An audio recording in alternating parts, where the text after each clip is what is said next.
OpenAI, NVIDIA, and Japanese investors are all planning a roughly $500 billion AI data center in Piketon, Ohio, the largest data center on the planet.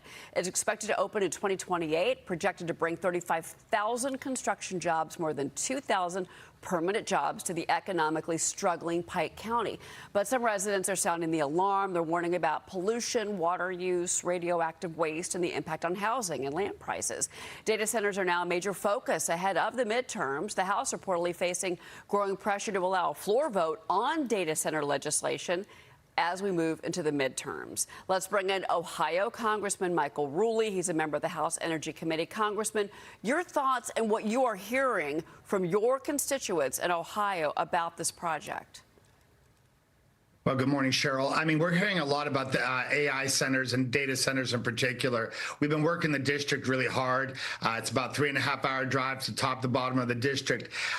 Most of my constituents do not like data centers. They don't want them. But I have a little stump speech I say to all of them. Please educate yourself. When you go to these town halls or you go to these meetings and they're talking about data centers, you have to know what you're talking about. First step, behind or in front of the meter. Please understand what that means. In front of the meter means you pay for it. Behind the meter means the company pays for it. When you look at their water system, is it a self-contained water system? That means all the water that they use for the facility will be self-contained. That will be no cost to you. If they use the city's water, there will be cost to you. They have to make sure that they have the environment under control.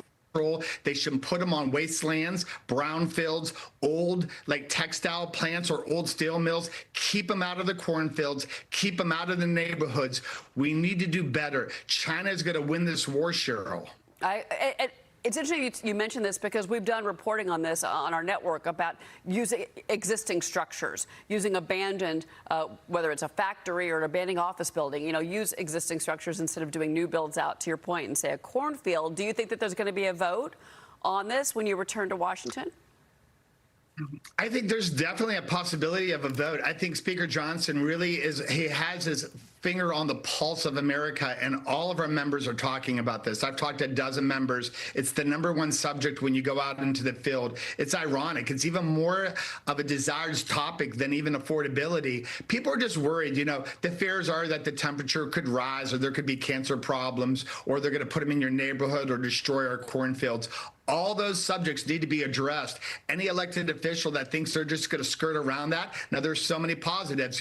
We know that AI is going to help cure cancer. We know that we're going to beat everybody as far as, whether it's quantum theory or quantum easing, or whether it's just cybersecurity or all the different things with drone technology. But we have to do better at it. Right. The CCP has infiltrated Ohio with propaganda against this. Yeah, we've had several of your colleagues say the same thing in their districts as well. So, again, you're going back to work, in Washington. It's going to be Monday. The lower chamber is only going to have 16 legislative days before the midterms. There's a lot on your docket, including passing the Senate's version of the stopgap funding bill, while work expected to resume on a third reconciliation package. House Majority Whip Tom Emmer did join me on this program yesterday to talk about his expectations for the agenda. Watch.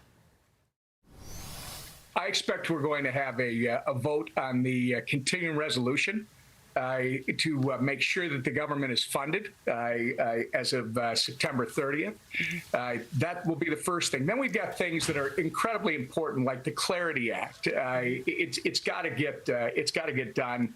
The Save America Act is still the top priority that has to get done in the Senate. And I would argue that the House has done its work.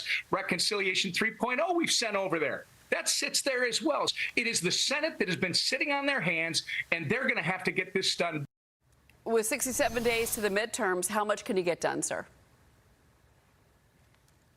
We're going to try to get everything that the whip said, but in my opinion, and a lot of my members that I talk with every day, it's all affordability. How do we address gas prices? How do we address keeping insurance prices down, grocery prices down? That is really what Americans are concerned with. I think, the Save America Act is one of my favorite. I'm a co-sponsor 3 times off the House floor, but we have to really put full focus on affordability. We will conquer that, and I'm going to push for that to be the main focus, Cheryl. Okay, so affordability and getting some of the president's agenda agenda wrapped up before the midterms. Congressman, before you go, can you comment on these recent reports that you allegedly violated the Stock Act with 22 late disclosures involving trades? The companies here, Palantir, Pfizer, several major tech companies. So, the Stock Act requires members of Congress publicly disclose individual stock trades within 45 days. Can you respond to these reports? Yeah, there was 27 different members. What we do is you codify and you do revisions on your reports. It was a simple 401k. We had all the stocks grouped together, so we itemized the stocks. The media would love to pounce on anything they think that it might look unusual, but it's just an itemization of every single stock that I trade. Transparency. I help fund the no insider trading bill. I think that there should be complete transparency. Every American has a 401k. When you look at that 401k, especially a simple Roth 401k, you see that there's a lot of different stocks that you trade every month. We have to itemize every single one of those. Okay, so your response is you did not violate the Stock Act. No, I just itemized every one. I originally put the whole 401k on my report, but they said that you should have every single stock itemized. So that's what we're doing. All right. Thank you for responding to that, Congressman. And it's always good to have you here. We're going to be watching all of your work beginning Monday back on Capitol Hill. Congressman Michael Rulli, thank you for being with us this morning.